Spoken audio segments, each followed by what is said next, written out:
pinipuli nila, ngunit hindi laban niyang kinikita, kundi ang mangumit na manok at baka. Yaong mga bayang sa tahimik kanlong sa mga Kastila'y siyang hinahayon. Ang bawat makita nilang malalamon, pinag-aagawan dahilan sa gutom.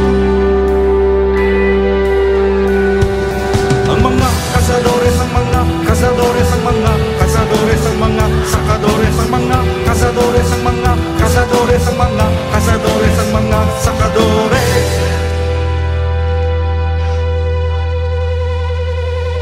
At ang mga kamatis sa pakwan, ilon at iba pang pinamumuhanan, walang nalalabi sa pag-aagawan ng mga Kastila kung matatakbuhan.